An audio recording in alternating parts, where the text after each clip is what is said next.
No watch brand divides collectors like Hublot, loved by celebrities, hated by purists. A company that moves hundreds of millions in watches every year, backed by the biggest luxury conglomerate on earth. And yet, in collector circles, it's practically a punchline. So how does a brand achieve that level of success and still become the most resented name in the industry? It started with one radical decision in 1980. Carlo Crocco arrived in Switzerland in the late 1970s with a vision that ran against every established rule of Swiss luxury watchmaking. While the industry clung to gold cases paired with hand-stitched leather straps, Crocco invested his own money, about $4 million US, into developing something almost unthinkable. A luxury watch that joined an 18-karat gold case to a black, natural rubber strap. At Baselworld in 1980, the debut stunned the trade. The name Hublot, French for porthole, fit the design's bold, nautical inspiration.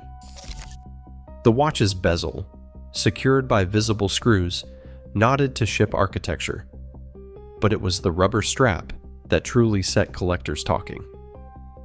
To purists, rubber was a material for diving gear or sports watches, not fine jewelry.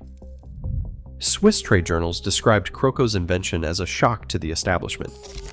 Some critics dismissed the idea outright, doubting that rubber could ever signal true luxury.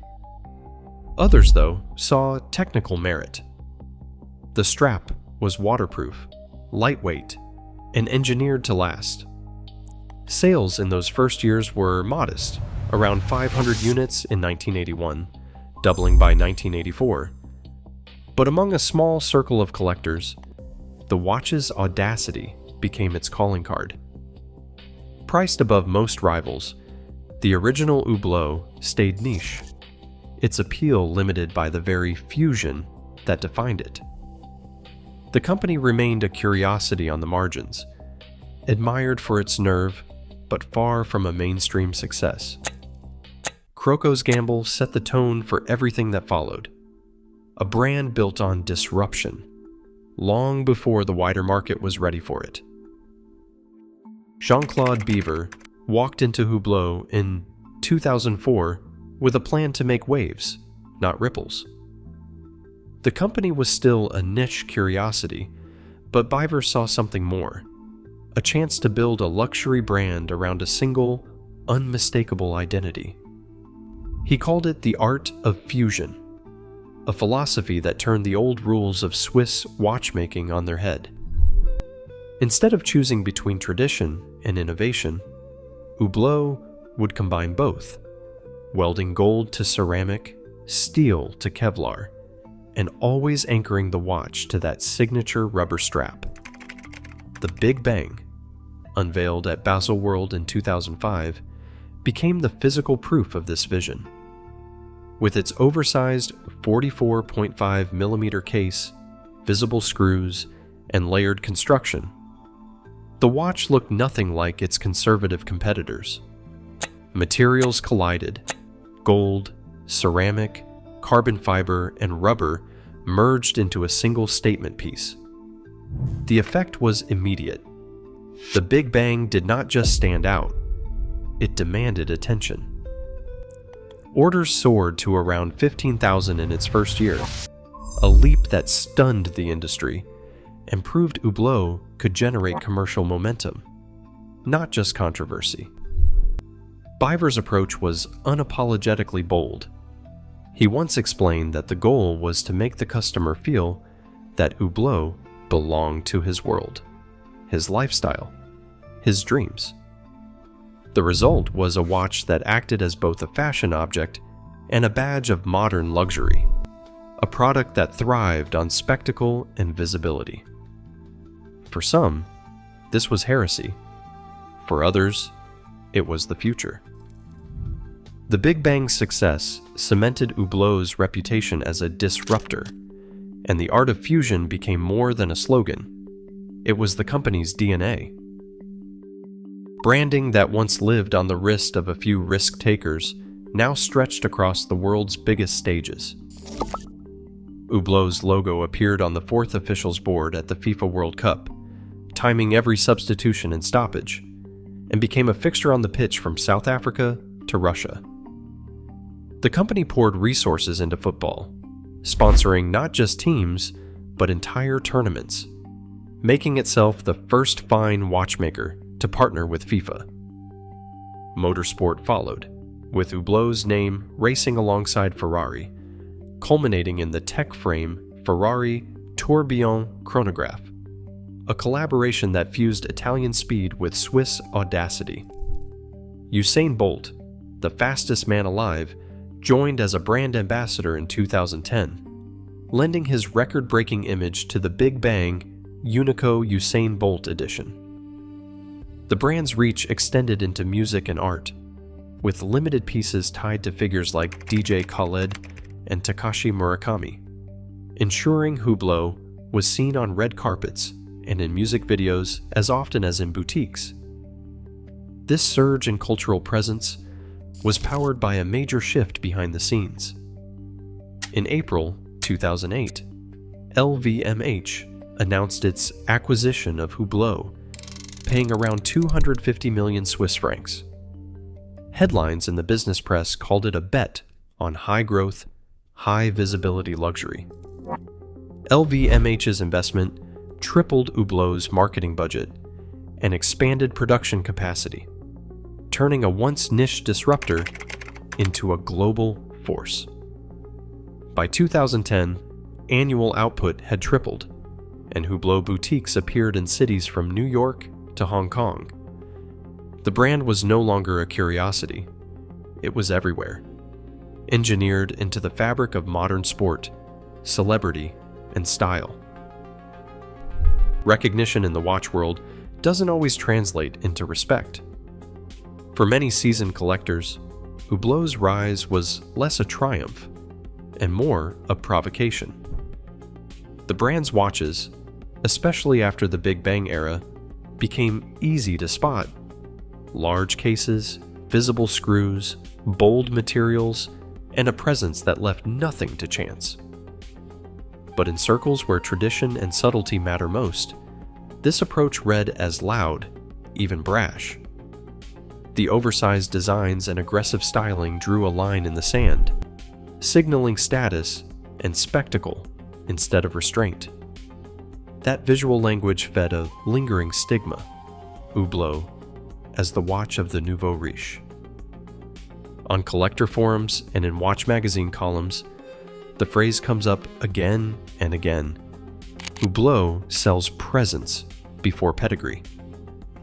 For buyers who value heritage, the brand's rapid ascent and celebrity endorsements felt engineered for attention, not earned through decades of quiet craftsmanship. Technical purists found more to criticize. Beneath the surface of many early Big Bangs and classic fusion models, the movements were not designed or built by Hublot. Instead, the company relied on well-known calibers from ETA, Valjoux, and Frédéric Piguet, workhorses in the Swiss industry, but available in watches at a fraction of Hublot's price. The brand marketed these as customized or in-house tuned, but the underlying architecture was recognizable to anyone who had opened a case back before. For collectors used to paying a premium for true in-house engineering, this mismatch between price and movement was hard to overlook. The backlash wasn't just about taste. It was rooted in a sense that Hublot's execution didn't meet the expectations set by its price tag and marketing. For every fan drawn to the spectacle, there were skeptics who saw the brand as prioritizing attention over tradition. The debate that followed would define Hublot's place in the modern luxury market. Market data delivers a verdict that goes beyond style debates. Many Hublot watches lose between 30 and 60% of their retail value within just a few years. This is not a uniform fate. Some models perform better, especially rare collaborations or pieces with technical distinction. But for the majority, the resale story is one of steep decline. The numbers stand in stark contrast to brands like Rolex or Patek Philippe, where most references hold steady or even climb above their original price. The difference is not subtle.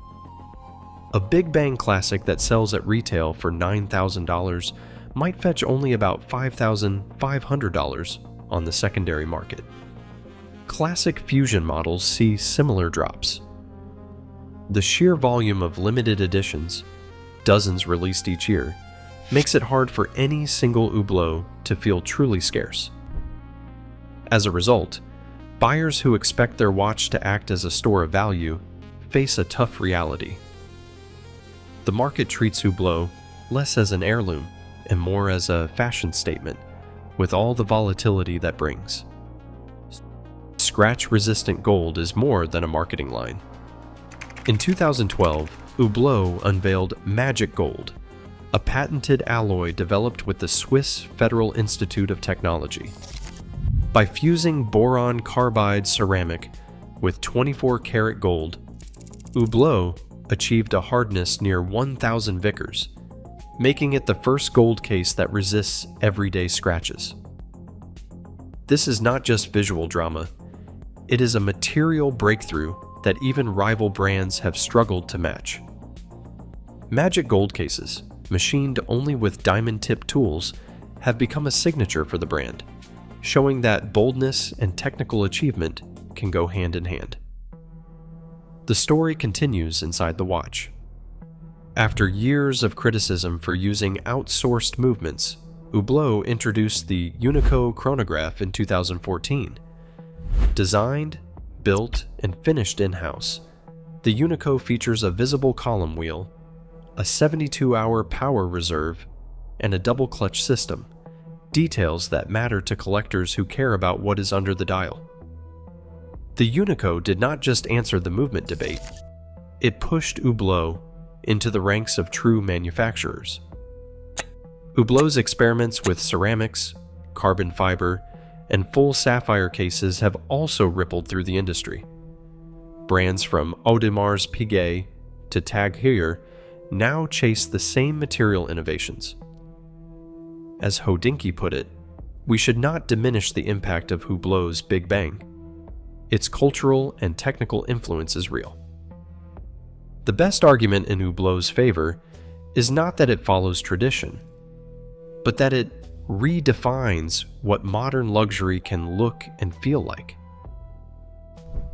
Hublot's story is a collision of spectacle and tradition, where innovation courts controversy and resale values still lag behind rivals like Rolex by wide margins.